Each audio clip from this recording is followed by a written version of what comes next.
Today, it's very exciting because the UNC Board of Governors approved the joint operating agreement. And so they were the last governing body to do that.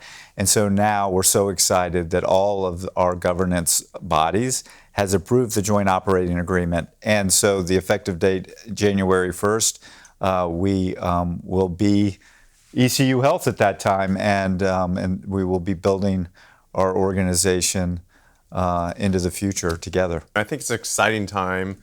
Anybody who's been here and been in the organization for any length of time understands that the two organizations have always worked together. And with this agreement, we're able to really put our leadership structures together, put all the people in the organizations together to meet that mission of improving the health of Eastern North Carolina. If you really think about where healthcare is going and academic healthcare is going, Brody and Vidant have the building blocks to really lead the nation and to build the future academic health system where we educate the future healthcare providers and we do research and we provide excellent care for a rural population. That's what the country needs, and we have all the building blocks for it. And so I think that that's a really exciting thing to build, and I think we can all get behind that. And I think importantly, it's not like a light switch is going to be flipped on January 1st and everything's going to change. I think a big part of this is soliciting input from everybody within the organization. So this sets the framework for developing the structures and the future. So 2022, what it's going to look like is a lot of work of getting everything aligned and working correctly.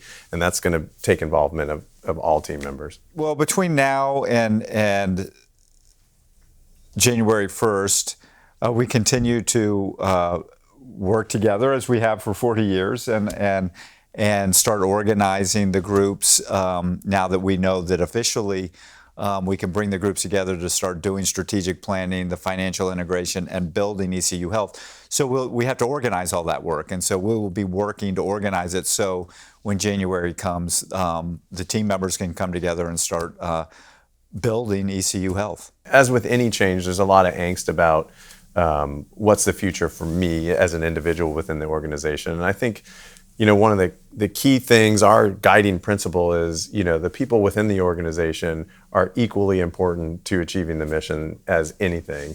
So as we look to the future, we are trying to ensure that everybody in the organization is valued and that their contributions are honored. Thank you for all of the work to create this great foundation so we can do really meaningful work in the future to create ECU Health and make it happen and bring it to life for our communities and ourselves. It's really important work, so thank you for that.